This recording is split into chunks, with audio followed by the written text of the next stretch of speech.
তুমি সেই সর্বনাশা ঝড়ের হাত থেকে বাঁচতে চাও তাহলে পালিয়ে যাও, পালিয়ে যাও। কোথায় যাচ্ছ? কেন যাচ্ছ তুমি? কোথায় ঝড়, কোথায় বৃষ্টি? তুমি তুমি কি যেন বলছিলে লক্ষ্মী? বলছিলাম কি, তোমার কি হয়েছে? তুমি ওভাবে চিৎকার করে ঝড় বৃষ্টি বলে তুমি পাগলের মতো এমনি করে ছুটে বেরিয়ে এলে কেন গো? কি হয়েছে তোমার? বলো না গো, বলো না তোমার কি হয়েছে? কি হয়েছে আমার? কখন আমি চিৎকার করলাম? আমি কি পাগল নাকি যে ও কারণে চিৎকার করে ভুল মুখে ছোটাছুটি করবো? আমিও তো তাই বলছি গো, তোমার যখন কিছু হয়নি। লক্ষ্মী, এই চলমান জগৎ সংসারে আমরা সুখে আছি, পেট ভরে খাচ্ছি, শান্তিতে ঘুমোচ্ছি, তাহলে আবার কিছু ক্ষতি যাবে কেন? ছিল আমার বুকের মধ্যে বইবে কাল বৈশাখী ঝড়ে তাণ্ডব। কিন্তু যারা তোমাকে এই সুন্দর দেহ দান করে পৃথিবীর আলোয় বাতাস দেখিয়েছে, শিক্ষায় দীক্ষায় বড় করে তুলে তোমাকে এইখানে এনে পৌঁছে দিয়েছে, তুমি একবারও ভেবে দেখেছো কি? একবার ভেবে দেখেছো তারা কতটা সুখে আছে? তারা পেট করে খেতে পারছে কিনা? তারা শান্তিতে ঘুমাতে পারছে কিনা? না না না, সে খবর নেওয়া, সে কথা জানা কোনো অধিকার আমার নেই। আমি যে তাদের বংশের কুলাঙ্গার তেজ্য পুত্র। থামো! তেজ্য পুত্র? শুধু মুখের একটা কথায় কি ছিঁড়ে ফেলে দেওয়া যায় রক্তের বন্ধন? শোধ করে দেওয়া যায়? স্নেহ, মায়া, মমতা, দীর্ঘ 30 বছরের রক্তের দিন তুমি কি পারবে? তুমি কি পারবে যে তাদেরকে বাদ দিয়ে অন্য কাউকে শ্রদ্ধার সঙ্গে বাবা মা বলে ডাকতে? লক্ষ্মী, আমি তোমায় হাত জোড় করে মিনতি করছি লক্ষ্মী, তুমি চুপ করো। আমি আর সহ্য করতে পারছি না। তবু তোমায় শুনতে হবে গো, তোমায় শুনতে হবে, কারণ তোমার প্রতি তাদের কর্তব্য কর্ম পালন করার পর তুমি সেখান থেকে চলে এসেছো, কিন্তু তাদের প্রতি তোমার কর্তব্য কবে পালন করবে গো? যাদের সামনে যাওয়ার কোনো অধিকার আমার নেই, আমি কিভাবে তাদের খবর নেব, কিভাবে করবো তাদের প্রতি আমার কর্তব্য পালন? সে কথা তোমায় আমার বলে দিতে হবে। ওগো, তুমি আমার স্বামী, আমার জীবন মরণের দেবতা, তোমার আদেশ পালন করাই তো আমার একমাত্র আমার নারীর ধর্ম। সেই আমি কি না? আমার সংসারের লক্ষ্মী, গুরুজনেরা বলে সংসার সুখী নয় রমণীর গুণে, এবার তোমার সেই গুণেই হবে আমার পিতা মাতা বলির কর্তব্য পালন করতে। বেশ, তাহলে শোনো, তুমি সেখানে যাবে, দূরে দাঁড়িয়ে থেকে তুমি আরাম থেকে দেখবে তারা কি অবস্থার মধ্যে আছে। ঠাকুরপো মানে মেজ ঠাকুরপো চাকরি পেয়েছি কিনা, যদি না পেয়ে থাকে তাহলে তুমি তোমার মালিককে বলে তোমার চাকরিটা তাকে দিয়ে দেবে, কিন্তু সেটা কিন্তু অত্যন্ত গোপনে, কেউ যেন জানতে না পারে। তারপর আমি কি করবো? তুমি যে কোনো একটা কাজ জুটিয়ে নেবে, আর আমি তো সেলাইয়ের কাজ জানি, আমি পাড়ার মেয়েদের কাছ থেকে সেলাইয়ের কাজের অর্ডার নিয়ে এসে বাড়িতে সেলাই করে তাদের বাড়িতে বাড়িতে পৌঁছে দেবো। তুমি কাজ করবে, আমি কাজ করবো, দুজনের কাজেই দুজনের পেট কোনো রকমে চলে যাবে। আজ তোমায় আমি আমার জীবনের একটা চরম সত্য কথা বলবো লক্ষ্মী। তার মানে এতদিন তুমি আমার মিথ্যে কথা বলে এসেছো? লক্ষ্মীরা, আগে কথাটা শোনো, তারপর বিচার করো। ঠিক আছে, বলো কথা। আজ কি প্রস্তাব তুমি আমায় দিলে লক্ষ্মী? আমি তা অনেকদিন আগে ভেবেছিলাম, কিন্তু লজ্জায় তোমায় বলতে পারি না লক্ষ্মী। পাছে তুমি আমায় ভুল বুঝবো। এতদিন পর তুমি আমায় এই চিনলে গো, আমায় এই চিনলে? তোমার মুখ থেকে এই অবিশ্বাস কথা শোনার আগে আমার যদি মৃত্যু হতো তাহলে আমি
তুই ঠিকই বলেছিস রে, আমরা সুখে আছি।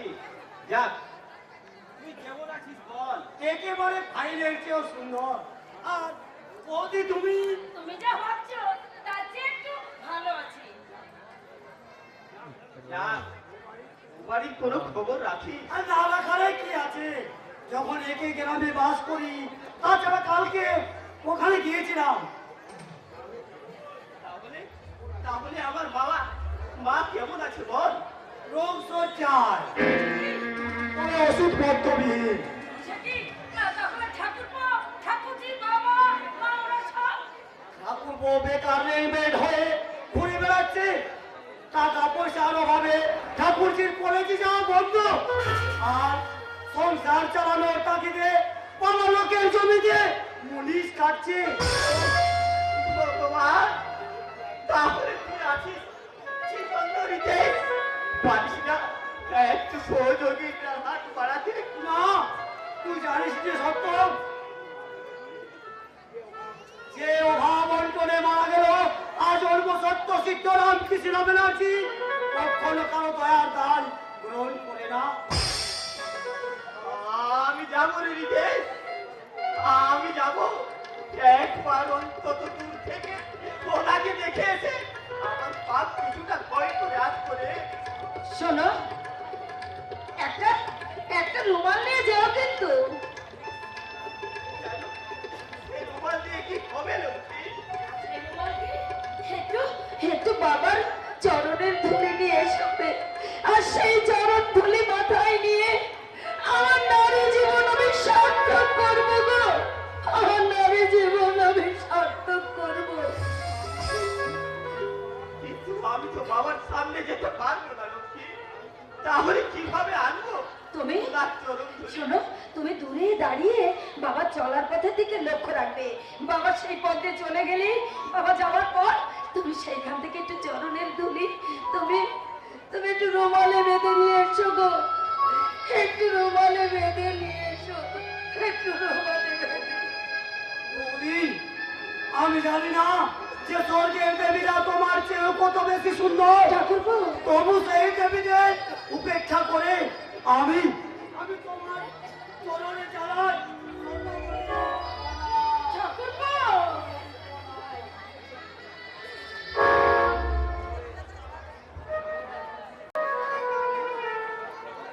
না না বাবা, এই অসম্ভব।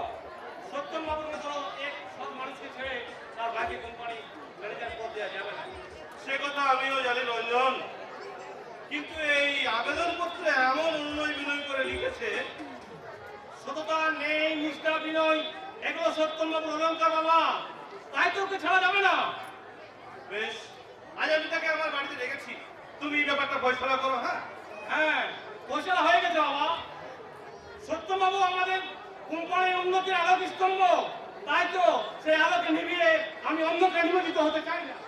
কিন্তু সত্যবাবু তো বলেছেন যে ওনার ভাই অত্যন্ত সৎ শিক্ষিত মানুষ, তাকে কোম্পানি ম্যানেজার করে বসালে কোম্পানির উন্নতি ছাড়া অবনতি হবে না। এটাও ধারণা, বাস্তবে নয়। কিন্তু একই গাছের ফল তো একই সাথে হয় রঞ্জন। আরে গাছের ক্ষেত্রে যেটা সম্ভব, মানুষের ক্ষেত্রে সেটা সম্ভব নয়। কারণ গাছ বেইমানি করে না, কিন্তু মানুষ বেইমানি আর শয়তানি পরিপূর্ণ। তার মধ্য থেকে সঠিক মানুষটিকে বেছে নিয়ে তাকে বিশ্বাস করতে হয় রঞ্জন বাবু, নইলে জগৎ সংসারকে অচল হয়ে যাবে। কিন্তু আপনার সিদ্ধান্তটা আমরা মেনে নিতে পারছি না সত্যম বাবু, কারণ আপনার আবেদনটা ফিরিয়ে নিন। এই আবেদন ফিরিয়ে নেওয়ার জন্য আমি দিইনি সত্যম বাবু, দিয়েছি আমার অনুরোধটা বিবেচনা করার জন্য। আমরা বিবেচনা করেই বলছি সত্যম, তারপরে বলছি আমার কথা আপনারা বুঝতে চাইছেন না কেন? কেন কোন অসুবিধা বুকে নিয়ে, কোন দুঃখ কষ্ট বেদনা বুকের মধ্যে চেপে নিয়ে এই আজকের দিনে একটা শিক্ষিত ছেলে তার চাকরি ছেড়ে দিতে চাইছে স্যার। বেশ, তাহলে আপনার প্রকৃতি অবস্থা আপনি বলুন, বুঝে যদি আমাদের মনে হয়।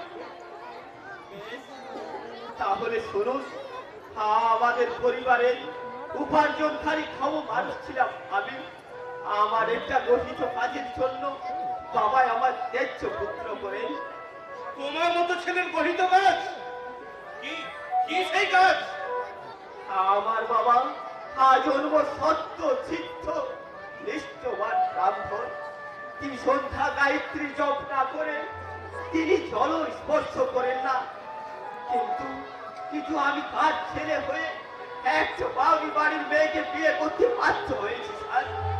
বাধ্য হয়েছি মানে বিয়েটা কি ভেঙে যাওয়ার ফলে? হ্যাঁ রঞ্জন বাবু,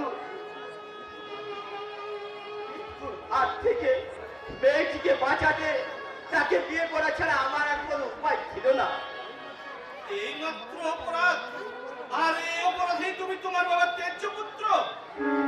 আমার ভাইকে লিখুন আর গোপালের অতিষ্ঠকে মেনে নেওয়া ছাড়া কোনো উপায় ছিল না স্যার। তাহলে বিধির কোন বিধানকে আপনি মিথ্যা করে দিতে চাইছেন সত্যম বাবু? বাবু, বর্তমানে মা অসুস্থ, তার ওষুধপত্র জোটে না, ভাইয়েরা বেকার, কোন পয়সার অভাবে কলেজে যেতে পারছে না। তাই তাদের এই দুর্দিনে আমার চোখ ফেটে যদি জল বেরিয়ে না আসে তাহলে আমার মতো কুসন্তান এই পৃথিবীতে আর একটাও পাওয়া যাবে না রঞ্জন বাবু। কিন্তু আপনার বাবা মা তো আপনাকে তেজ্যপুত্র করেছেন, ঘর থেকে নামে দিয়েছে সমাজ সংসার থেকে, তাহলে তাদের দুঃখ কষ্ট এত বাজে কেন? রক্তের সম্পর্ক এই পৃথিবীতে কোনো কিছুর বিনিময়ে ছিন্ন করা যায় না রঞ্জন বাবু। আমি জানি বাবা আমায় মুখে তেজ্যপুত্র করলেন, আমার জন্য তার আত্মা এখনো আকাশ করে কাঁদে। তাই তাই তাদের এই দুর্দিনে আমার দু চোখ ফেটে যদি জল বেরিয়ে না আসে তাহলে আমার মতো সন্তান এই পৃথিবীতে আর একটাও পাওয়া যাবে না রঞ্জন বাবু, একটাও পাওয়া সত্য যাবে না। বাবা, সত্য। তুমি আমার বুকে এসো বাবা, তোমার বুকে জড়িয়ে ধরে আমি আমার জীবন সার্থক করি।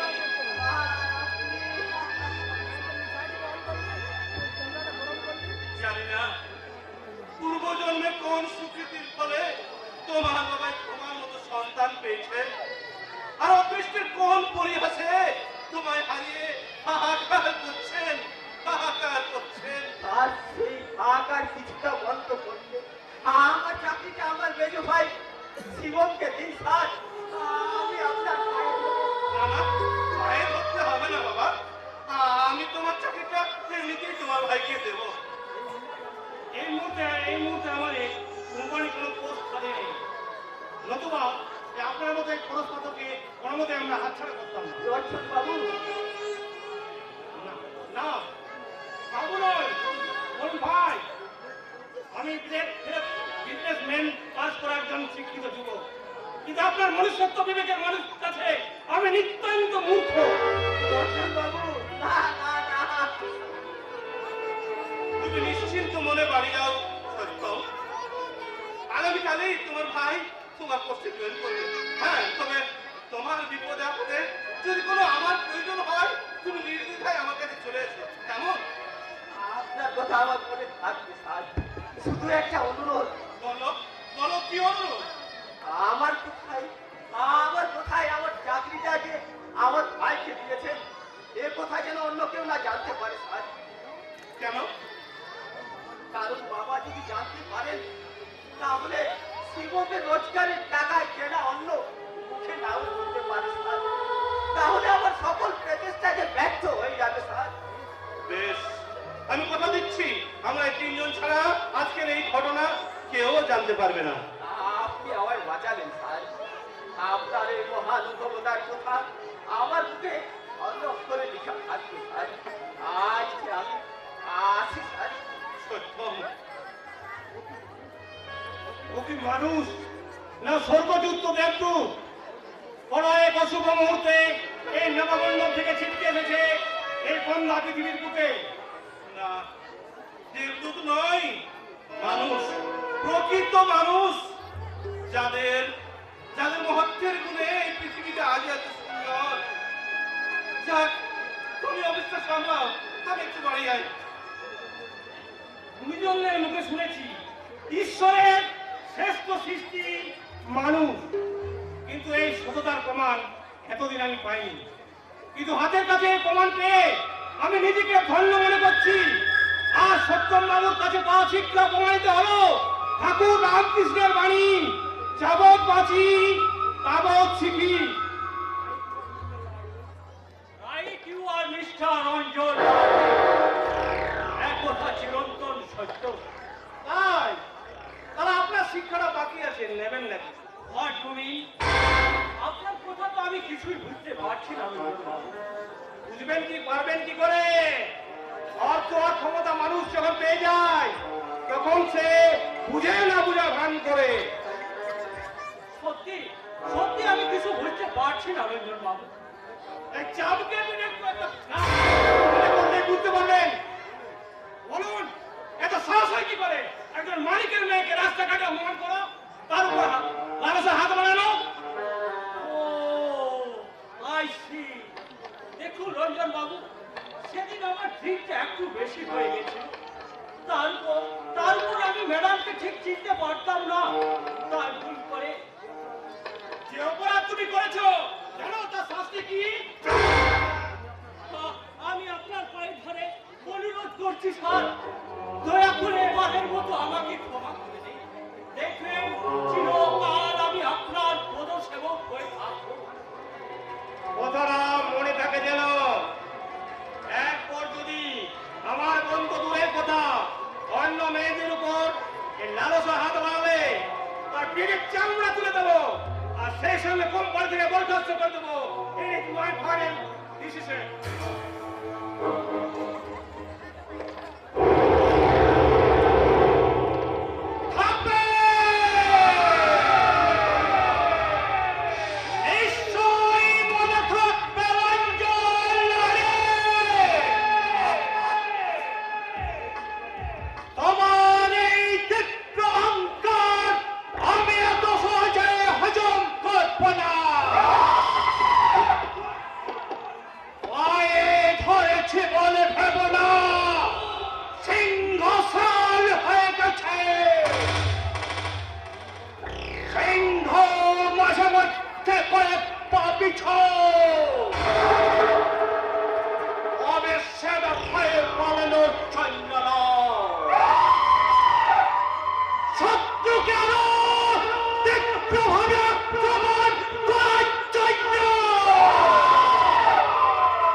মুখে বড় বড় কথা। না গো মসিনা, তুমি আমায় ভুল বুঝছো। এই তুষার মজুমদার একজন পাক্কা খেলোয়াড়। সে যখন মাঠে নেমেছে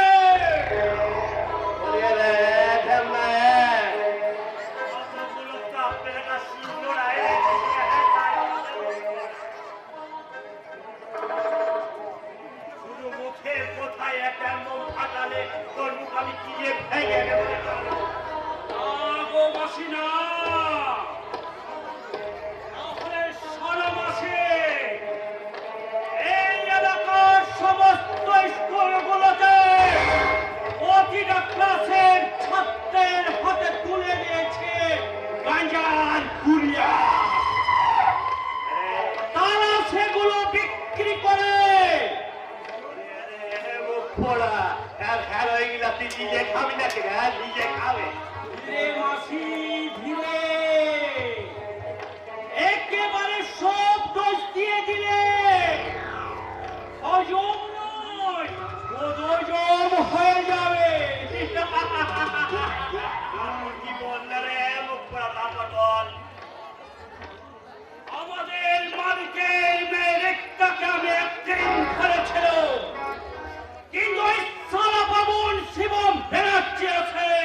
আমাকে কি বলে গো, হ্যাঁ কি বলে? পথ চিরকাল মাথায় থাকবে মাঠে, বিড়াল হবে না।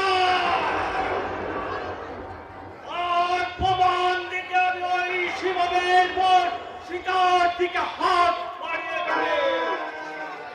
তাহলে সাধু সেজে যা, নাহলে ওই সীতা হরণ করার আগে রামচন্দ্রের কাছে এমন কেনারি খাবি, এটা মনে হবে নিজের বাবের পুরো সজ্জার ভজ খাচ্ছিস।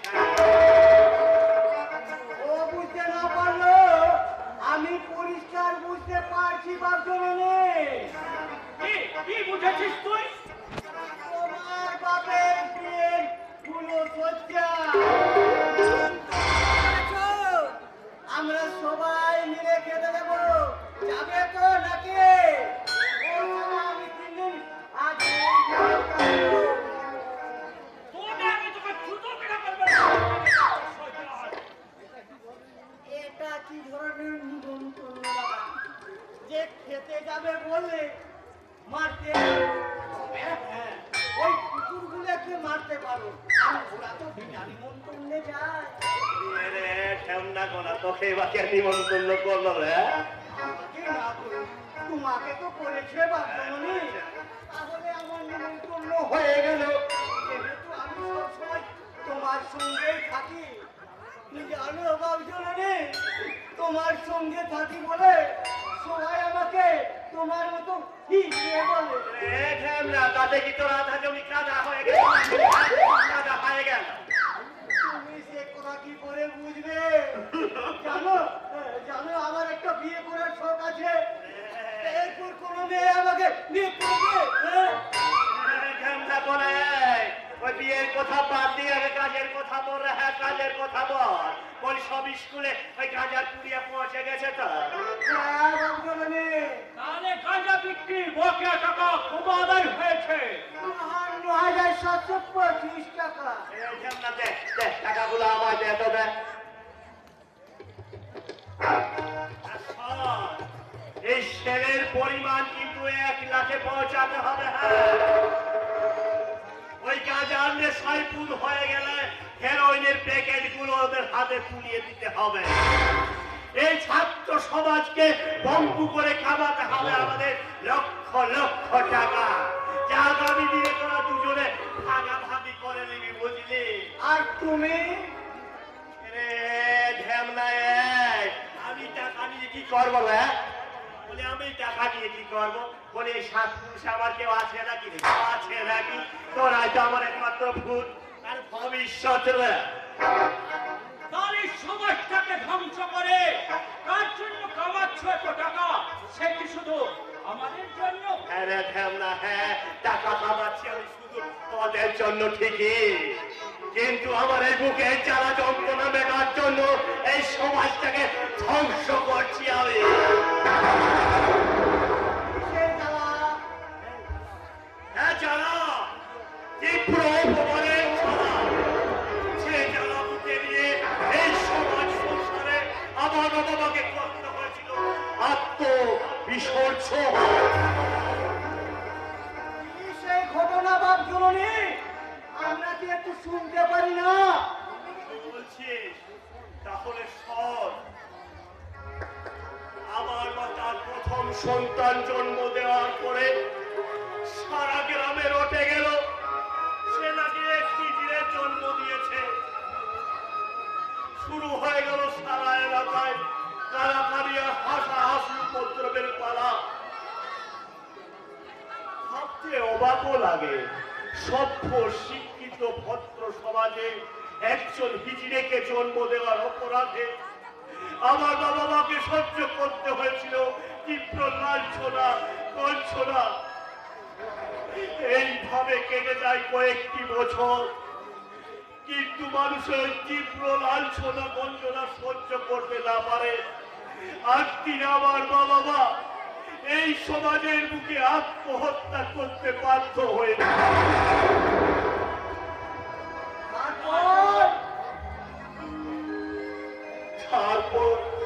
তারপরে ভিখারিনীর কাছে আমি বড় হয়, কিন্তু এক ভিখারিরও রক্ত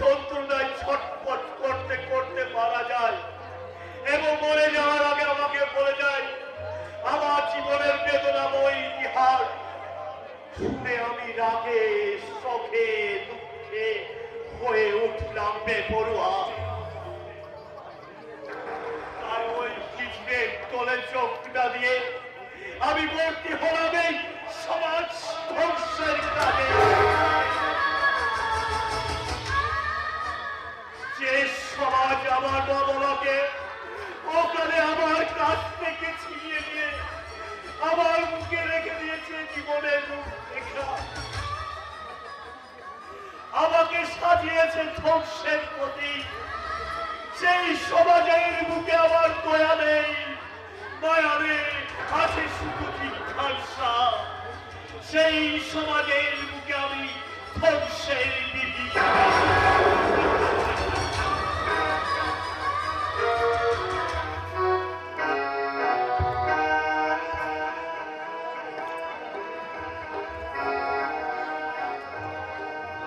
এই অবক্ষীয় সমাজের বুকে দেখা দিয়েছে ধ্বংসের বিভীষিকা। ভবিষ্যৎ সেই ছাত্র যুব সমাজের হাতে হেরোইন, গাঁজা, হাবে, চরসের পেটে। আমি মূর্খ, চোর, গুন্ডা, হত্যা। আমি যে কাজ করার কথা ভাবতেও পারিনি, সে কাজ হেলাই করতে পারে এই বর্তমান যুব সমাজ।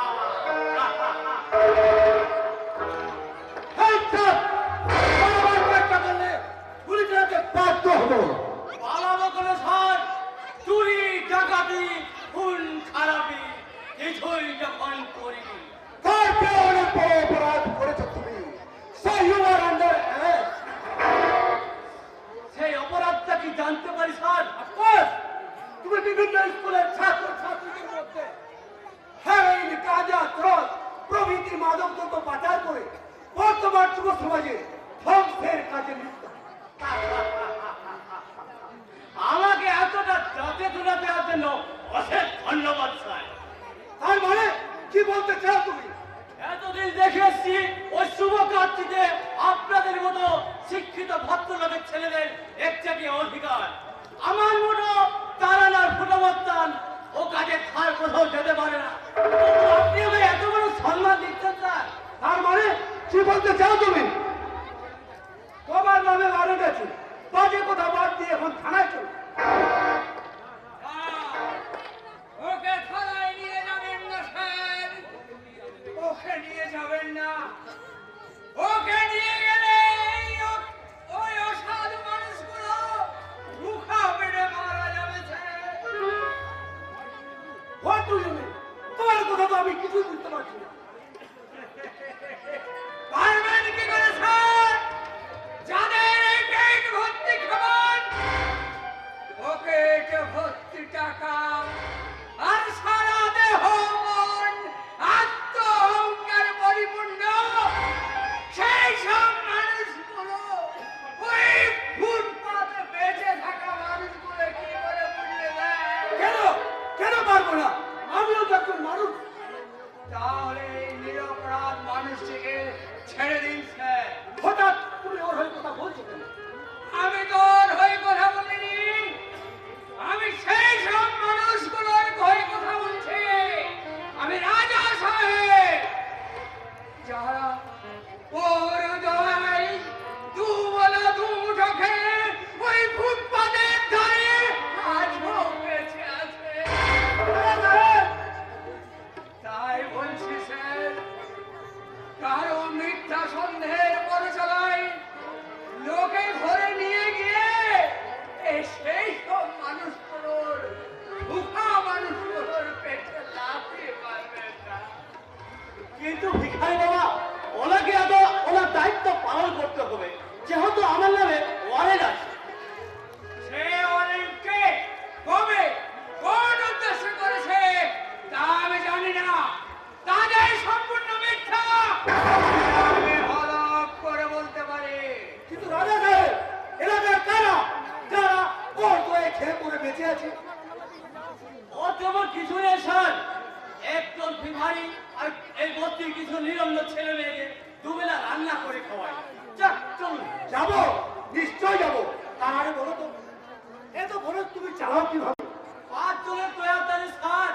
আসলে আমিও ছোটবেলায় ওদের মতো ফুটপাতে পড়ে মানুষ হয়েছি। কখনো না খেয়ে, কখনো কুকুরের মুখে খাবার করে খেয়ে বড় হয়েছি তো। তাই ওদেরকে যাতে আমার মতো দুঃখ কষ্ট সহ্য করতে না হয়, তাই একটা ক্ষুদ্র প্রচেষ্টা মাত্র। তোমার এই মহতি প্রচেষ্টায় আমার এই সামান্য অর্থটুকু রাখো না। স্যার, তোমার বিরুদ্ধে সমস্ত অভিযোগ থেকে তোমার আপাতত মুক্ত করে দিলাম। আর তদন্ত করে দেখছি এই সমাজ বিরোধী কাজের মূল পান্ডা কে। চলি, নমস্কার।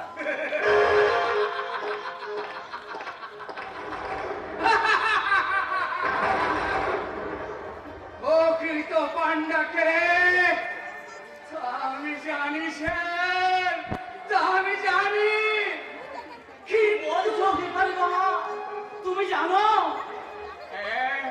হ্যাঁ বাবা, হ্যাঁ আমি জানি, আমি সব জানি, কিন্তু বলতে পারলাম কই।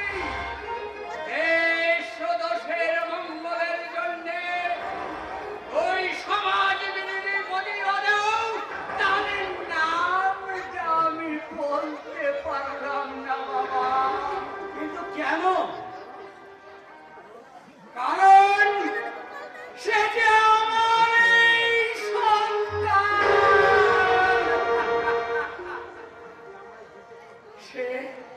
সে আমায় খেতে পড়তে না দিয়ে, বাড়ি থেকে তাড়িয়ে দিয়ে ভিখারি সাজাতে পারে। তাই বলে কি আমি ওই পিতা পুত্রের চিরন্তন সম্পর্কে অস্বীকার করতে পারি? আমি যে এই শাশ্বত বাংলার বুকে সন্তান স্নেহের অন্ত এক পিতা।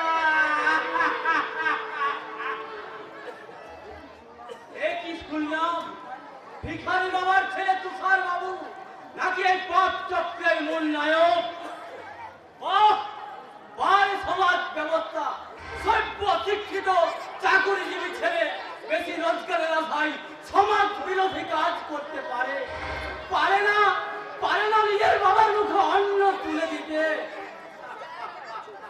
তাতে তোমার কি হলো না? তুমি এমন পোয়াতি মানুষের মতো দেখা পাচ্ছ কেন? এতদিন জানতাম তুমি একটা হিজড়ের কাছে কাজ করো, কিন্তু তুমিও যে একটা হিজড়ে সেটা আমার কিন্তু জানা ছিল না। আমি হিজড়ে ওদের বন্ধু করে শোনো, ওই হিজড়ে রাধারানী এবং তুষার বাবু তোমায় একবার ডাকছে। ফিরে গিয়ে তাকে বলবে আমার যাওয়ার সময় নেই। সে কি কথা গো? এটা উঠে নিয়ে নিছে বেশ প্রস্তুত করবে। আজ হঠাৎ শুরু করবে। অবস্থা শুরু না করলেও আপনার মতো মহা পাপের কাজে আমি কোনো সহযোগী হব না।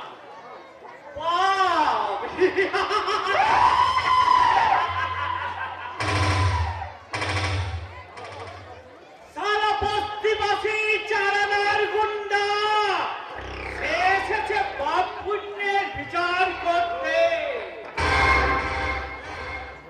আর যারা চুরি ডাকাতি ছিনতাই করে নিশ্চয়ই তারা সবার সেবক। সে কথা আমি বলতে চাই না। আমি আপনার সঙ্গে কাজ করতে পারবো না, এটাই আমার শেষ কথা।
হাতে একটা করে পিস্তল আছে, তবে আগামী দিন যে এই পরিণতি ভয়ঙ্কর হতে চলেছে, এ কথা আমরা যেমন বুঝতে পারছি, একদিন তুমিও বুঝবে।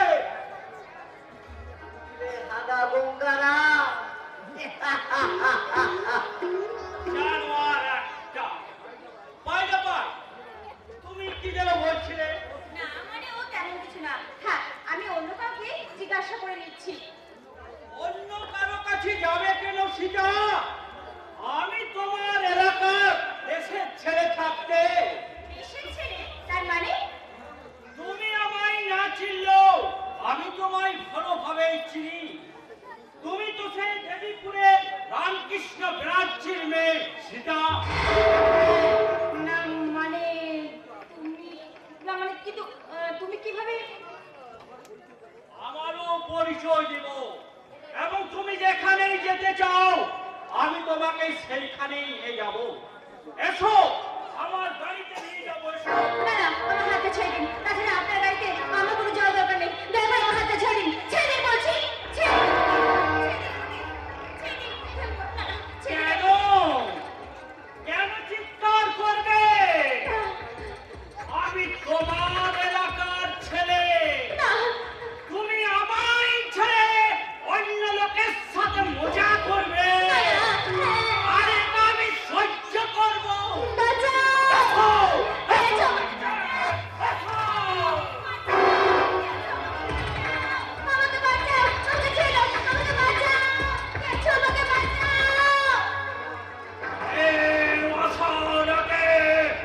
আমি তোমায় গাড়িতে নিয়ে যাব। এসো, এক্সচেঞ্জে যাবে।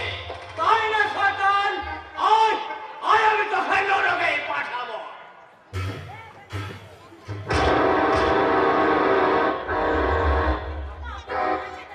আপনি আমাকে বাঁচান! বাঁচাবো বলেই তো এসেছি রে বোন। এইসব জানোয়ারদের হাত থেকে রক্ষা করা আমার একমাত্র কাজ। কালিয়ানা! তুই তো এই কাজে যোগ্য পুরস্কার পাবি। যা যা সারা, আর ভবিষ্যতে কোনদিন বস্তির মেয়ের দিকে হাত বাড়াবে তোর আমি হাতটাই কেড়ে নেবার জানোয়ার, তোর আমি হাতটাই কেড়ে নেবো। একার হাত কাটে, এটা ময়দানের প্রমাণ হয়ে যাবে। মনে রাখিস, ওই সিংহের কেশর নাড়িয়ে খেলা করতে চেয়েছে। এবারেই তো খেলা জমবে, খেলা হবে, খেলা।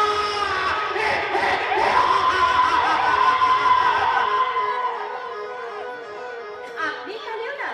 মানে আমি তো আপনার খোঁজে এখানে এসেছিলাম। আমার খোঁজে এই বস্তিতে কেন ম্যাডাম? না না, ম্যাডাম বলে আপনারও লজ্জা দেবেন না দাদা। আমিও দরিদ্র পরিবারের মেয়ে।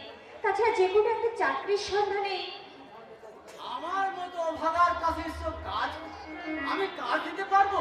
এ কথা তোমায় কে বলল? আমার এক কলেজের বান্ধবী বলল যে কোনো বিপদে পড়লে আমি নাকি তোমার তোমার নাম স্মরণ করতে পারি। ওরে পাগলি বলছি আমার, আমি অসহায় মানুষকে দুবেলা দুমুঠো খেতে দিতে পারি, কিন্তু চাকরি দেওয়ার ক্ষমতা আমার নেই রে। আর তা যদি থাকতো তাহলে আমি নিজে বেকার বান্ধব হয়ে থাকতাম কেন? এই সমাজে তোমার মতো বেকার বাংলায় কোনো প্রয়োজন কালিয়া ভাই। কারণ তুমি বাংলা মায়ের দামাল ছেলে, যে নিজে রাখে অপরের মুখে অন্ন তুলে দেয়। না ধরো তোমার অনাথ আশ্রমে এই মাসে টাকা। তাহলে এই দামাল ছেলে একটা অনুরোধ রাখবেন দাদা। আপনার কথা রাখার আমি আপ্রাণ চেষ্টা করবো। বলুন কি কথা? আমার এই ছোট বোনটির জন্য যে কোনো একটা সম্মানজনক চাকরি। কি নাম তোমার? বাড়ি কোথায়? আমার নাম মানে সঠিক নামটা বলা এখন ঠিক হবে না। যদি কোনো অঘটন ঘটে যায় তাহলে না মানে আমার নাম হচ্ছে সবিতা রায়। বাড়ি ওই দেবীপুরে। আমার বাড়ি তো দেবপুর গ্রামে, কিন্তু গ্রামের মানুষকে তো আমি বেশি চিনি না, কারণ দীর্ঘ কয়েক বছর আমি বিদেশে ছিলাম। তাহলে তো ঝামেলা চুকে গেল। আপনারা দুজনে জেঠুপুষের বাসিন্দা, আপনি আমার দাদা ও আমার বোন, তাই ও একটা কোনো ব্যবস্থা করে ওকে ওর বাড়িতে পৌঁছে দেবেন। এই ভরসায় আমি আমার বোনকে আপনার হাতে তুলে দিয়ে গেলাম। পাগল একটা, বলে কিনা আমার বোনকে আপনার হাতে তুলে দিয়ে গেলাম। সত্যি কথাটা আপনার মতো মহান মানুষের কাছে অপমানজনক, তাই দাদার হয়ে আমি আপনার কাছে ক্ষমা চেয়ে নিচ্ছি। ছি, ছি, ক্ষমা চাইতে হবে না, আমি শুধু বলছি যে দাদা মনের মতামত না নিয়ে অন্যজনের হাতে তুলে দিয়ে গেল। এখন যা দিনকাল পড়েছে, না না, আমাকে দেখে কি আপনার তাই মনে হয়? আমার কি মনে হয় সে কথা থাক, তোমার কথা বলো, কি চাও তুমি? না মানে যে কোনো বেতনের যে কোনো একটা চাকরি। দেখো সবিতা, আমাদের কোম্পানি এই মুহূর্তে কোনো পোস্ট খালি নেই, তো চাকরি মানে তো টাকা। তো আপাতত যদি আমি তোমাকে 1 লাখ টাকা দিই। ওই 1 লাখ টাকা আমি নিতে পারবো না। আর তাছাড়া কারো দয়ার দেওয়া 1 লাখ টাকা আমি নিতে চাই না। কারো দয়ার দেওয়া 1 লাখ টাকার চেয়ে আমার নিজের রোজগার করা 1000 টাকার মূল্য যে আমার কাছে অনেক বেশি। আর সেভাবে রোজগার করে আমি আমার বাবা মার মুখে দুবেলা দুমুঠো অন্ন তুলে দিতে চাই। সত্যি সবিতা, সত্যি তুমি আমার না। এই লোভী স্বার্থপর যুগে এই নির্লম মানসিকতাকে আমি শ্রদ্ধা করি, ভালোবাসি, তাই তো তোমাকে। না না, আপনার ভালোবাসার শ্রদ্ধার যোগ্য আমি নই। দয়া করে আপনি আমাকে ক্ষমা করে দেবেন। শুধু দয়া করে যে কোনো একটা চাকরি। দেখো সবিতা, চাকরি আমি দেবো, তবে কয়েকদিন পর। তোমার এই সততা নেই নিষ্ঠাবতীকে কিছুতে আমি নষ্ট হতে দেবো না। কিন্তু কিন্তু আপনি না, আপনি নয়, তুমি। সার নয়, রঞ্জন, তোমার রঞ্জন। না না না না না, যা কোনোদিন সম্ভব নয়, কোনো পক্ষে সম্ভব নয়, কিছুতেই সম্ভব নয়। কেন সম্ভব নয়? আমার তোমার ঐক্য ছাড়া আমার কাছে আর কি আছে? শিক্ষা দীক্ষা তো একে অন্যের পরিপূরক।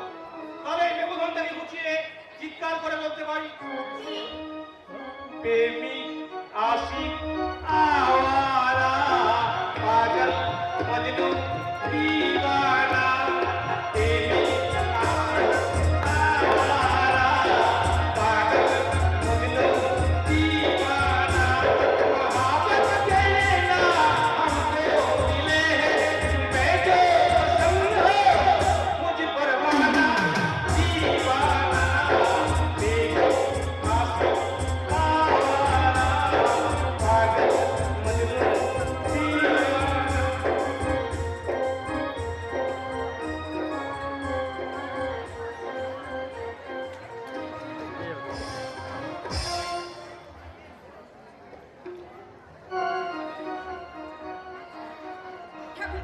তোমার ভালো মন্দ দেখার জন্য তো আমি আছি ঠাকুরপো।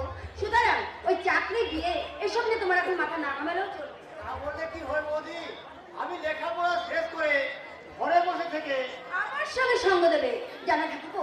সারা দিন তোমার দাদা অফিসে চলে যায় আর আমি এই সংসারে একা একা বড্ড বোর ফিল করি। কেন? বাড়িতে মা আছে, সীতা আছে, তাদের সঙ্গে হাতে হাত মিলিয়ে একটু বাড়ি কাজ না করলে তাতে তো দিব্যি সময় চলে যাবে। আর ঠাকুরপো, দিন দিন না তুমি বড্ড শেখারে হয়ে যাচ্ছ। আরে জানে তো আজকালকার মডার্ন যুগে ধনীর দুলালের একমাত্র মেয়ে আমি। আমাকে এই সমস্ত তোমাদের লোকের মতো ব্যাকডেটেড লোকেশন কাজ করা সাজে নাকি করা উচিত? না মানে তো বাড়িতে যখন ঝি চাকর নেই তাতে কি হয়েছে? বাড়িতে বাবা আছে, মা আছে, সীতা আছে, তারা তো সবাই ঘরে বসে আছে। তারা কি এগুলো কাজগুলো করতে পারে না? তা হয়তো পারবে, তবু একমাত্র বউ হয়ে তুমি তোমার দাদা যতক্ষণ বাড়িতে থাকবে ততক্ষণ তার সঙ্গে, আর বাকি সময় তোমাকে সঙ্গ দেবো। তোমার সঙ্গে বেড়াতে যাবো, ফুচকা খাবো, আরে কত কি। আর তাছাড়া তুমি তো ভালো করেই জানো ঠাকুরপো, আমি একটু খোলামেলা বেড়াতে পছন্দ করি। কথা আছে বৌদি, এই সহজ সরল দেবীপুর গ্রামে এক সম্ভ্রান্ত ব্রাহ্মণ পরিবারের একমাত্র বউ হয়ে তুমি আমি নাচবো, গাইবো, মন মস্তি করে বাকি জীবনটা কাটাবো। আর এমনি ভাবে তোমার বুকে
চাইছে না, সব সময় শুধু তুতাবাকি মতো ব্যা ব্যা ম্যামা করেই চলেছে।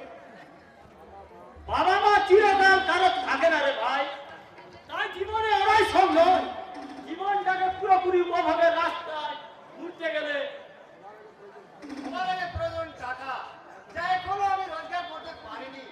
যতক্ষণ না একটা চাকরি পাই দিয়ে যাবি।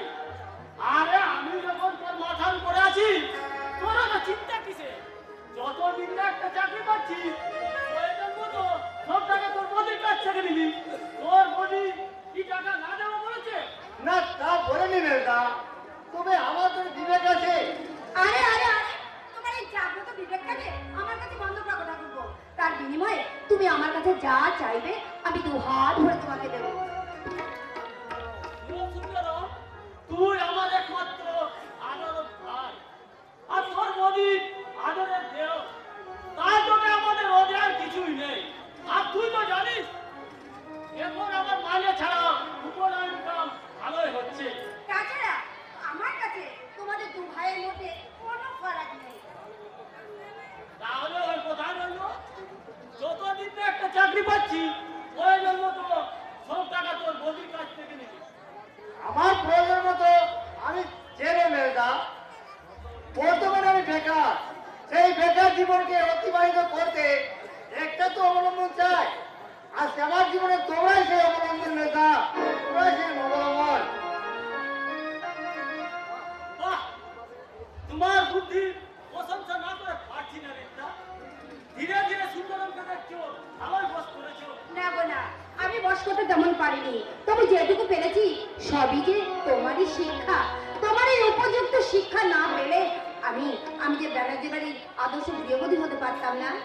সত্যি তুমি এই সংসারে আদর্শ গৃহবধূ, আর আমার জীবনের সৌভাগ্য লক্ষ্মী। কি হলো? বলে কি হলো? কি রাত কাচ্চন আপনার আটকে গেল শুনি?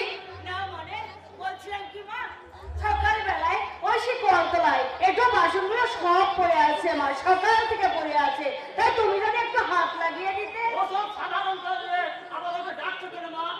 ওগুলো তো নিজেও পারতে। আমি তো সব করি বাবা, কিন্তু আজ আমার শরীরটা ভীষণ খারাপ, তাই না? এমনি শরীর আপনার মা বলছে দুপুরবেলা কারি কারি তো বেশ গিলতে পেরেছে, আর যত শরীর খারাপ হচ্ছে ওই বাসন মাজার সময়। খাওয়ার খুঁটা দিচ্ছ বৌমা। এতে খোঁজা দেওয়ার কি আছে মা? ও তো আর মিথ্যা কথা বলেনি। তাছাড়া সিদ্ধান্ত এই বাড়িতে আছে, সে না হয় বাসনগুলো মাস্তো বাবা, মাস্তো, সে যদি বাড়িতে থাকতো নিশ্চয়ই মাস্তো, কিন্তু সে তো বাড়িতে নেই। সেই সকালবেলা একটা কাজে বেরিয়ে গেছে। কাজে এনে ছাই, আর দেখুন গিয়ে কোন ছোট ছেলের হাত ধরে বেরিয়ে গেছে। আপনার মেয়ের সমাজ চরিত্র জানতে তো আমার বাকি নেই। সে কথাটা তুমি বলতে পারলে? আমার মেয়ে সীতা। খাওয়া তুলসী পাতা নয় মা, আসলে বাড়িটার জলবায়ু দূষিত হয়ে গেছে। তাই এক ছেলে বিয়ে করেছে ছোট লোক জাতি বাড়ি মেয়েকে, আর মেয়ে হয়তো বিয়ে করবে কোনো কুলে কিংবা কোনো বাক্তির ছেলেকে, তাই না জীবন? বাবা। শাস্ত্রী ব্রাহ্মণ বাড়ির অভিজাত্য ভদ্র নম্র সুশিক্ষার আলোকে আলোকিত করার পরেও এই ভদ্র বংশের ময়ের কুরুচিপূর্ণ দেখার পরেও কেউ যদি ওই ভদ্র মহিলাকে বিয়ে করে তাহলে সে কি অন্যায় করবে জীবন? তাহলে বড়টাকে ত্যায্যপুত্র না করে ওই ছোট লোক বাড়ি জাতির মেয়েকে মাথায় তুলে নিয়ে নাচতে তো পারতে। খুব বেশি ভুল করছি রে জীবন।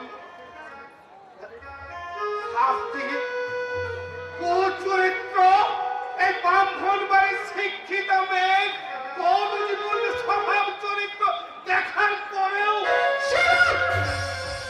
আর একটা বাজে কথা বললে আপনাকে আমি মেয়ে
জীবিত হলে এবার তার ফল ভোগ করো।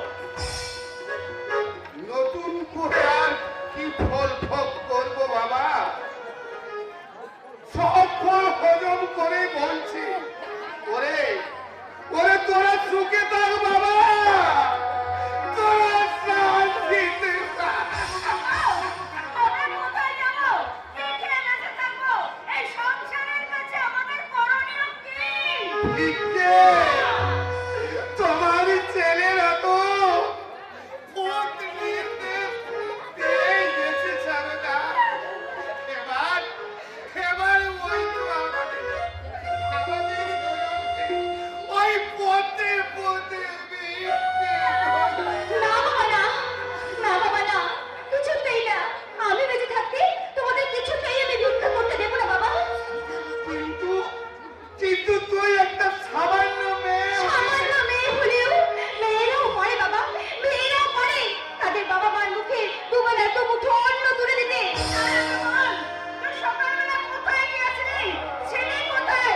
জানিস? তোর মেয়েটা, তোর মেয়েটা বলছে আমাকে। জানি বা জানি মেজদা মেজো বৌদি তোমাকে তিরস্কার করবে, যন্ত্রণা দেবে, আরো কত কথা শোনাবে, আমি সব জানি মা। আমি এও জানি যে ওরা হয়তো দুদিন পরে তোমাদের দুজনকে খেতে দেবে না, বাড়ি থেকে বের করে দেবে, আর ছোটা ছোটা ওদের কথা মতোই চলবে। তাই তো করলো রে মা, তাই তো করলো। কিন্তু বললো না, বল না, তুই কোথায় গেছিলি বল না। আমি একটা চাকরির সন্ধানে গেছিলাম। তুই চাকরি করবি মা? চাকরি করবি? মা শুনে মনে হচ্ছে তোমার কি হয়েছে? এই যুগের মেয়েরা কি চাকরি করে না, নাকি বাড়ি থেকে তারা বাইরে বেরোয় না? কিন্তু মা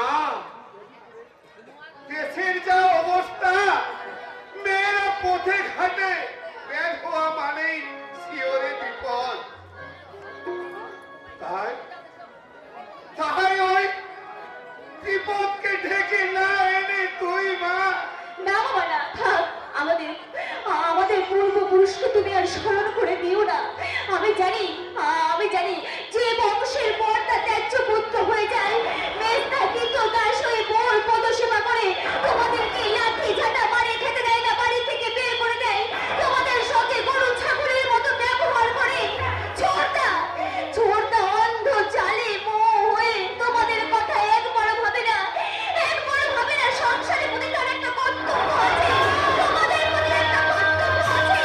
সেই সংসারের মেয়ে হয়ে আমি যদি কোনো চাকরির সন্ধানে যাই, তাহলে তাহলে তোমাদের বংশ কতখানি গৌরব অক্ষুণ্ণ হবে তুমি বলতে পারো বাবা? সীতা বাবা সেই সেই পেরেছে বংশের মেয়ে হয়ে তুই না বাবা না, আমি বারবার বলছি বাবা ওই বংশের নাম তুমি মুখে নাও না। পূর্বপুরুষদের তুমি আর কলঙ্কিত করো না বাবা। তুমি তো দাদাকে ত্যায্য পুত্র করে দিয়েছো। মেজদাও বৌদের পদসেবা দিনের পর দিন করে যাচ্ছে, ছোটটা অন্ধ জালে মোহ হয়ে গেছে, আর এখন ও ভুলে গেছে সংসারের প্রতি কর্তব্য। হ্যাঁ মা, হ্যাঁ তুমি বলো না মা, সেই ঘরে মেয়ে হয়ে আমি যদি চাকরি করতে চাই, তাহলে এবারে বংশের গৌরব কতক্ষণই অক্ষুণ্ণ থাকবে তুমি বলো। বলো বাবা, তুমি তো জন্মের পরে আমার নাম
বলছি ভর্তা যদি ওদের মতো হতো তাহলে অন্যরকম হতো, ভর্তা একদম আলাদা।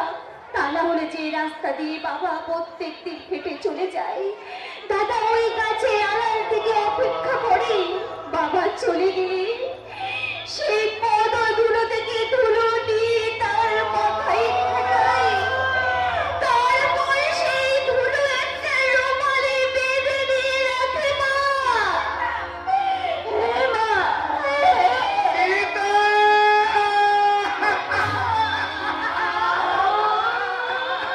ওরে ওরে তুই চুপ কর মা, তুই চুপ কর। এ কোথায় যদি এই বাড়ির বাতাস শুনতে পায় তাহলে তার গতি সে বন্ধ করে দেবে। এই আকাশ যদি শুনতে পায় তাহলে সে বজ্র হয়ে ঝরে পড়বে। আমার মাথা আমার গৃহ দেবতা যদি শুনতে পায় তাহলে সে আমায় ত্যাগ করে চলে যাবে।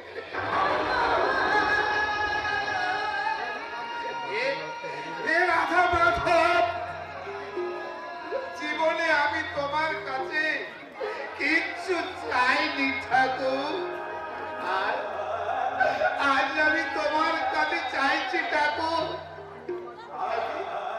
আমি আমার জীবন থেকে সত্তরের ধর্মকে ত্যাগ করে আমি খুব মহা পাপ করেছিলাম।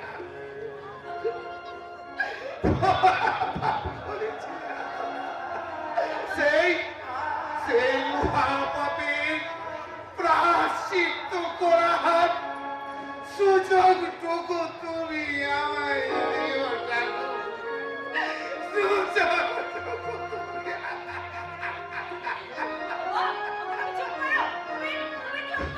না, তুমি আমায় স্পর্শ করো না। আমায় স্পর্শ করলে হয়তো তুমি চলে পড়ে ছাই হয়ে যাবে। আমি আমার জীবন থেকে সত্যকে আমি গলা টিপে খুন করেছি। নেইকে তাড়িয়ে অন্যায়কে আমি আপন করেছি। ধর্মকে ত্যাগ করে অধর্মকে আমি আমার বুকে জড়িয়ে ধরে আমি সপ্ত নরকের অতল বলে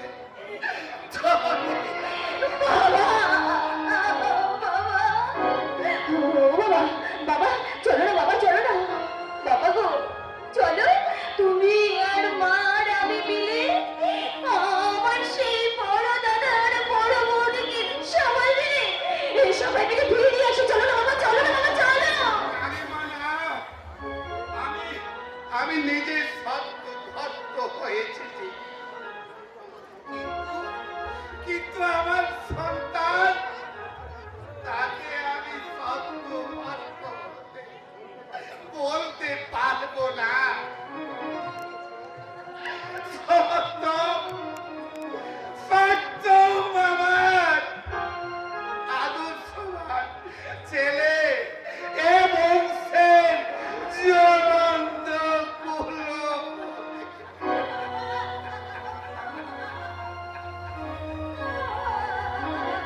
আর তো ফিরে আসবে না।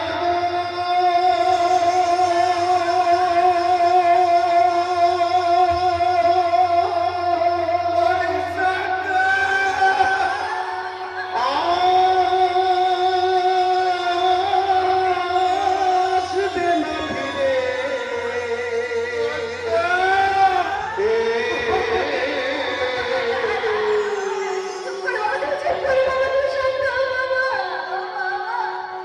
মিথ্যার কাঁচায় বন্দী হয়ে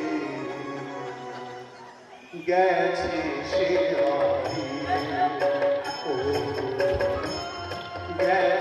সে রাতে। আর তো ফিরে আসবে না গো।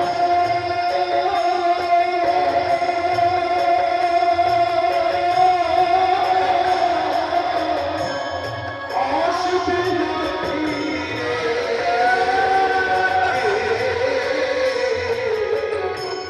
মেঘের মাথায় বন্দি হয়ে গেছে সে রাতে।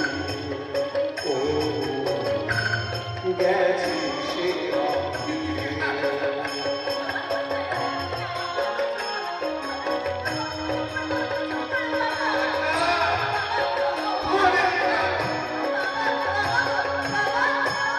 রাম যদি বনে যায় তবু ফিরে আসে শ্রী গৌরাঙ্গ ঘরে ফিরে চোখের জলে ভাসে। ও চোখের জলে ভাসে। রাম যদি বনে যায় তবে ঘরে আসে শ্রী গৌরাঙ্গ ঘরে ফিরে নয়ন জলে ভাসে। ও নয়ন জলে ভাসে। যতই তুমি ডাকো তবে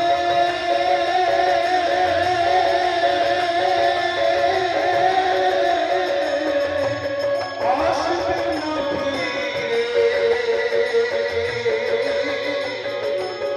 ও আর কাছাই বন্দি হয়ে গেছে সে রাতে। ও গেছে সে রাতে।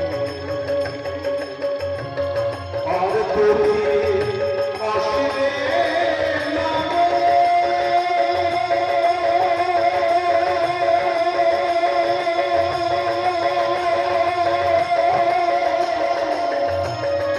আসবে না।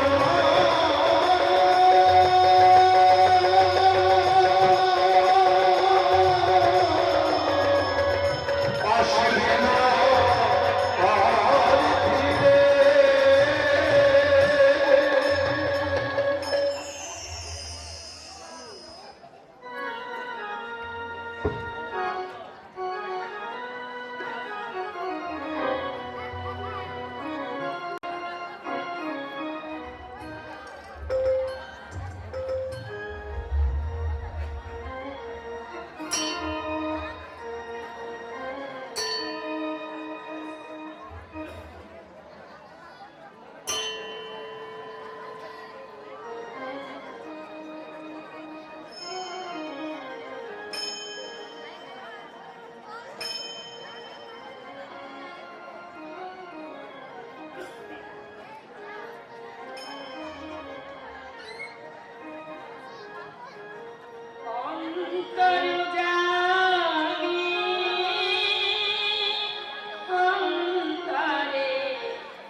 মুঠো চাল নেই যা রান্না করার পরে অভুক্ত স্বামী ঘরে ফিরলে তার সামনে ভাতের থালা ধরে দেবে, তবু সে মা লক্ষ্মীর প্রতি কি অটুট শ্রদ্ধা ভক্তি।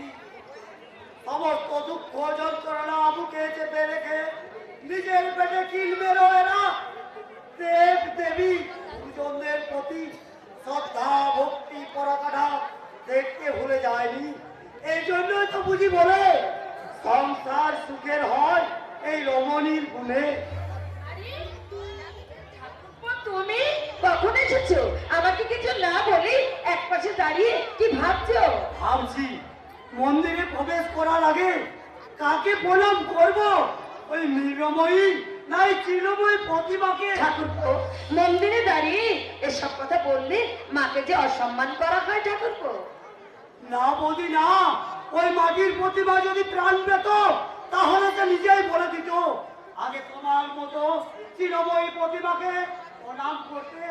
ছি ঠাকুরপো ছি, ও কথা বলতে নেই, ও কথা বলতে নেই। ও কথা বললে যে উনি যে আমাদের সকলের মা।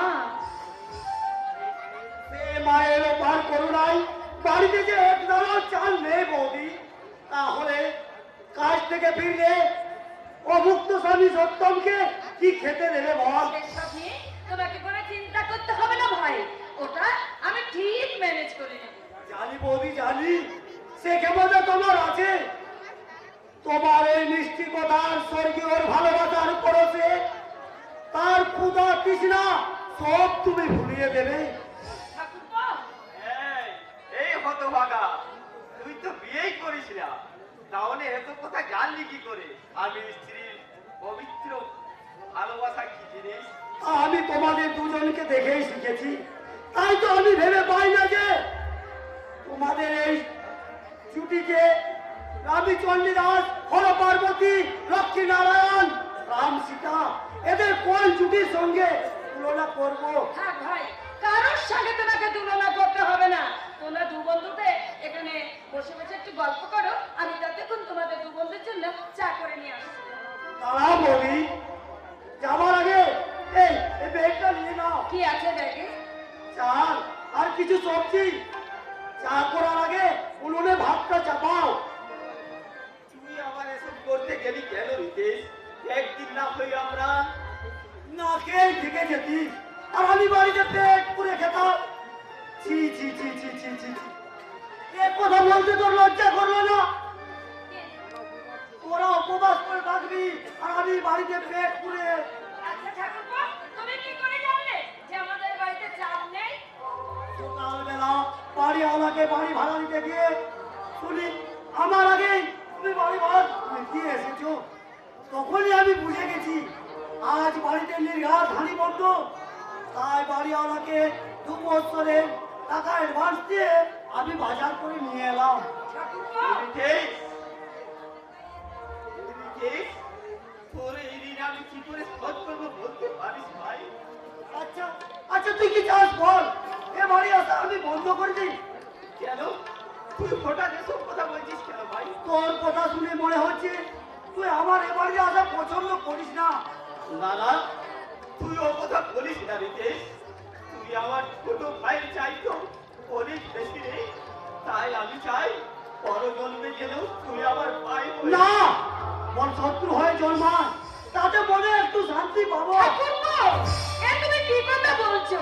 তুমি শত্রু হয়ে জন্মালে তুমি শান্তি পাবে? হ্যাঁ পাবোই তো, এই জন্য বন্ধু হয়ে দেখতেই পাচ্ছি যে আমার পয়সায় কেনা চাল দিয়ে তুমি ভাত রান্ধ কণ্ঠবোধ করছো। নইলে আমি কখনো তোমায় বলেছি? ঠিক আছে ভাই, আমার বড় ভুল হয়ে গেছে। আসলে কি জানো ভাই, তোমরা দুজনে গল্প করছিলে তো, গল্পের শুনতে শুনতে দেরি হয়ে গেছে। লক্ষ্মী ভাইটি আমার, তুমি রাগ করো না, তোমরা দুজনে গল্প করো, আমি এক্ষুনি ভাত চাপিয়ে দিয়ে তোমাদের দু বন্ধুর জন্য আমি চা করে নিয়ে আসবো। বাবা মা কেমন আছেন? তোর বাবা বাড়ির চাকর চাকরানি হয়ে বেশ ভালোই আছে।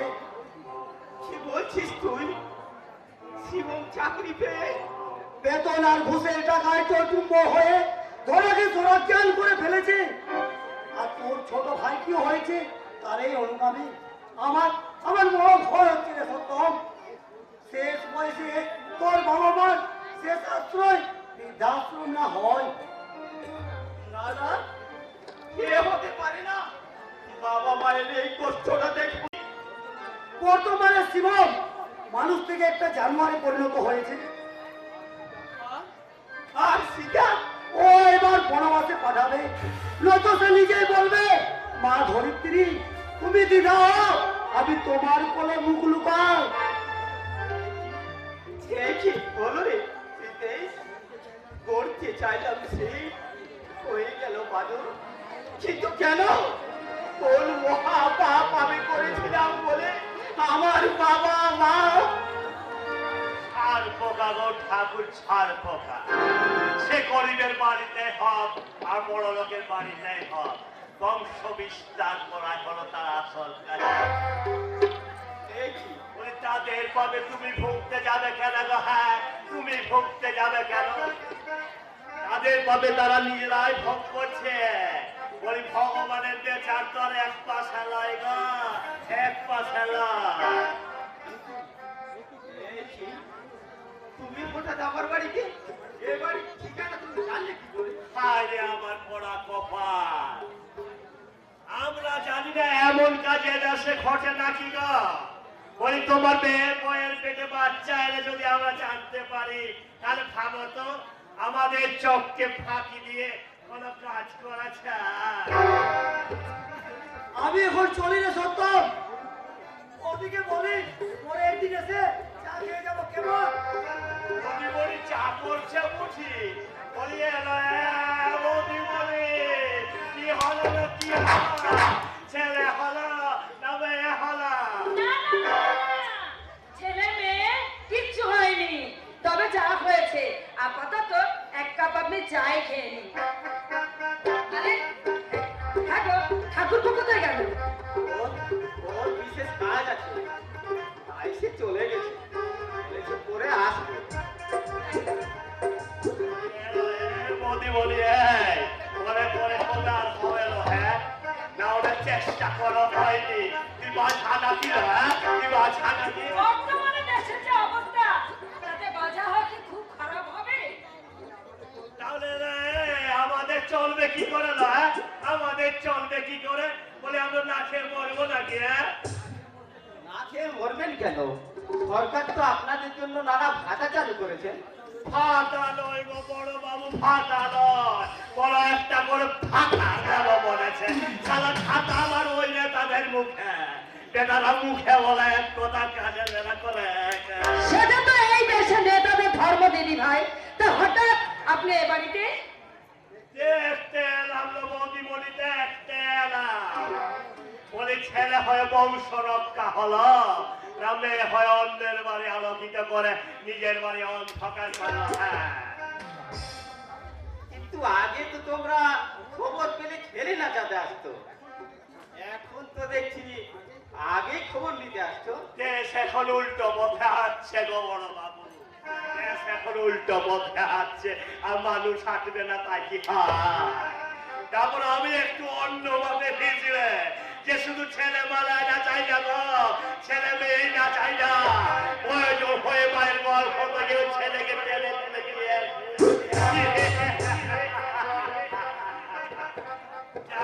বড় বাবু, এই বিহল লীলা উপেক্ষিত জীবের কথা নাই বা শুনলে তোমরা ভালো আছো তো? ভালো থাকার চেষ্টা করো, নইলে কখন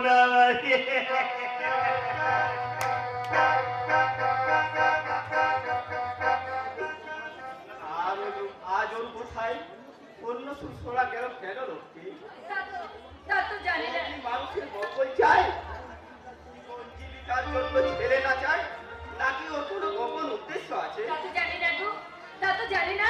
তবে এই জগৎ সংসারে সবচেয়ে রহস্যময় জীব হচ্ছে এই মানুষ, তা না বলি? তোমার নিজের চাকরিটা নিজের ভাইকে পাইয়ে দিলে, আর ভাই চাকরি পেয়ে এমন ভাবে বদলে গেল। তাই তো ভাবছি লক্ষ্মী, এই তোর বাবা মা আর সেটা কি হবে? শিবম সুন্দরম আর মেঘ বউ আর সারা রাখাতে ওরা ওই বাড়িতে বাড়িতে টিকে থাকতে পারবে তো? নাকি আর এদেশের 5 জন বাবা মায়ের মতোই? না গো না, তুমি এত ভেঙে পড়ছো কেন? যদি প্রয়োজন মনে করো তাহলে আগের মালিকের ছেলেকে বলে তুমি ঠিকই বলেছো লক্ষ্মী। আমি রঞ্জন বাবুর কাছেই যাব, আর উনিই পারবেন এই সমস্যার সমাধান করতে। তাহলে চলো, তুমি সারাদিন কর্মক্লান্ত হয়ে বাড়িতে ফিরেছো, চলো আগে গিয়ে তুমি এই হাত মুখ দিয়ে একটু বিশ্রাম নেবে, আর ততক্ষণ ঠিক রান্না হয়ে যাবে।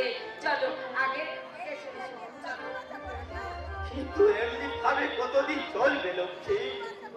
একদিন অগ্নিনারায়ণকে সাক্ষী রেখে তোমার সমস্ত ভরণ পোষণের দায়িত্ব মাথায় তুলে নিয়েছিলাম, কিন্তু দেখো আজ আমি তোমায় দুবেলা দুমুঠো ভাত খেতে দিতে পারছি না।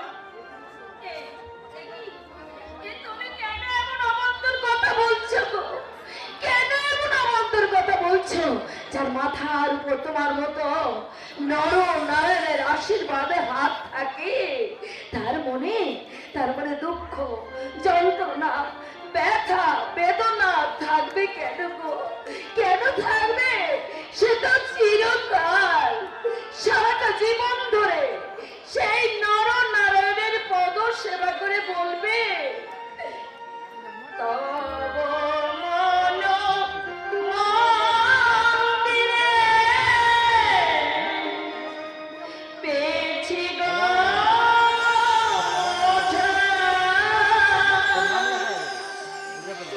জীবন দীপ যেন জ্বালাতে গোপাল, তব মন মন্দিরে পেয়েছি গো ঠাই, আজীবন দীপ যেন জ্বালাতে গোপাল, তব মন মন্দিরে পেয়েছি গো ঠাই।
কোথায় নাচ গান নিয়ে মেতে থাকবে, মদ মস্তি করবে, তা আমার জানার দরকার নেই।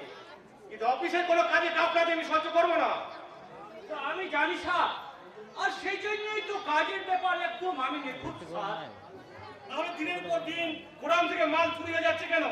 আগে তো গোডাউনের মালে কোনো কর্মী ছিল না। তখন সত্যম বাবু ম্যানেজার ছিলেন স্যার, কিন্তু এই শিবম বাবু আসার পর থেকে, আর তিনি তো ম্যানেজার, আপনি তো স্টোর কিপার। আর সেই জন্যই তো আমাকে তার নির্দেশ মেনে সব কাজ করতে হয় স্যার। ও, তাহলে আপনি বলতে চাইছেন নতুন ম্যানেজার তার পদমর্যাদার অবমাননা করছে? আমি কেন বলবো স্যার, নিজের তার অনুসন্ধান করুন। তার ফলটা যে আপনার পক্ষ শুভ হবে না, এ কথা আপনি নিজেও ভালো করে জানেন তুষারবাবু। তার মানে কি গোডাউনের মাল আমি কি চুরি করেছি? আগুন ধরে কে? আমি তো তোলা খাইনি। আমি গোডাউন থেকে মাল চুরি করে একবারে বলিনি তুষারবাবু। ঠিক আছে, ঠিক আছে,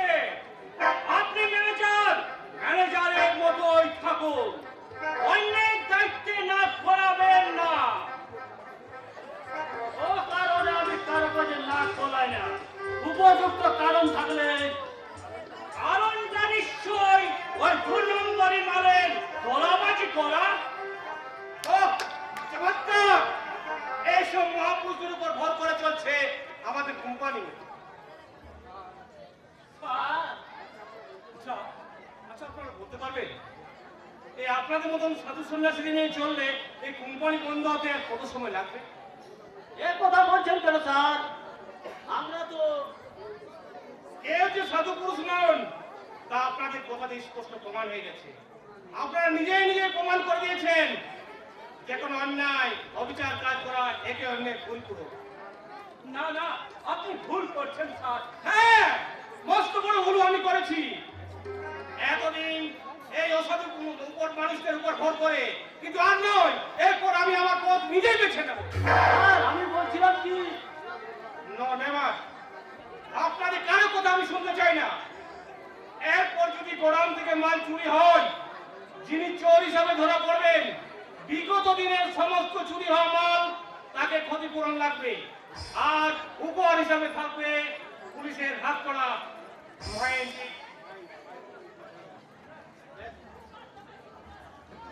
বেশ, লেখা চুকে গেল। একাই বলে বাস কেন ছাড়ে, তাই আমার পিছে। আরে সাধু সাজন, সাধু, সব তো সামার ঘাড়ে চাপিয়ে দিয়ে মালিকের কাছে হলেন। আর আপনি বা কোন সাধু পুরুষ? এই ম্যানেজার বলে চোরাই মালে লক্ষাধিক টাকা আপনি নেননি? এটা আমার শিক্ষাগত যোগ্যতা আর পরিষ্কার ফল। নইলে সরাসরি কোম্পানির ম্যানেজার হতে পারতাম না। আর সেই অহংকারে আমার মুখের গ্রাস কেড়ে নিয়ে যে ভুল আপনি করেছেন, তার ফল একদিন আপনাকে পেতেই হবে। মুখের গ্রাস কেড়ে নিয়েছি? মানে আপনি ওই রিক্তার দিকে হাত না বাড়ালে আজ আমি তাকে বিয়ে করতাম, কারণ আমি তাকে ভালোবাসি। সে যদি আপনাকে ভালোবাসতো তাহলে আমাকে ভালোবাসে বিয়ে করলো কেন? আপনার মনে একটা ভুল হচ্ছে তুষার বাবু। না, আমার কোনো ভুল হয়নি, আর সেই জন্যেই তো আজও আমি বিয়ে করিনি। বেশ তো, ভালো একটা মেয়ে দেখে বিয়ে করে ফেলুন। করবো, নিশ্চয়ই করবো, এবং সেটা আপনার বোন সীতাকে। রাজি? রাজি কি বলছেন ভাইয়া? এ তো হাতে চাপ পেলা, কিন্তু আমার শিক্ষিতা রূপসী বোনকে বিয়ে করতে গেলে 1 লক্ষ টাকা কন্যাপণ দিতে হবে। দেব, নিশ্চয়ই দেব। বলুন, বিয়ের দিনটা কবে ঠিক করবেন? টাকাটা হাতে যে দিনে পাবো, বিয়ের দিনটা সেদিনে ঠিক হবে। তার আগে যে তোমার ওই ভর্তি জঞ্জালগুলো সাফ করতে হবে না, সাফ করতে হবে। বলে ওই ভর্তি জঞ্জাল রেখে তার বিয়ে বাড়ির মতো শুভ কাজ করা যায় না। জঞ্জাল আমাদের বাড়িতে, সেগুলো কি? তোমার বাবা গো, তোমার বাপ্পা মাথা বুড়ি, বাপটা পাগল। বলে এই সব মডার্ন যুগে এইরকম ভাবে তো বিয়ে বাড়ি করা যায় না। বেশ, হাতে টাকা পড়ে বিয়ের দিন ঠিক করে আগে ওই দুটোকেই দূর করবে। তাহলে তুষার, তুমি কালকে টাকা পয়সা নিয়ে আমার বস্তির বাড়িতে হাজির হয় কেমন? ওখানেই সমস্ত কথা হবে। চলে বসে বলে আর সে গরিবের বাড়িতে হোক আর বড় কাজ। বলে কি হলো না, ছেলে সাদাই বলে এসেছি, কিন্তু এবার আমাকে দেখতে হবে ওই ছেলে মেয়েটা করলোটাকে। ছেলে হলো না মেয়ে হলো, দেখতে আসলে একটা অফিসে। তোমার মাথা ঠিক আছে তো? মাথা আমার ঠিকই আছে বাবু, মাথা আমার ঠিকই আছে। তবে হ্যাঁ, এই মা পাগল হয় না।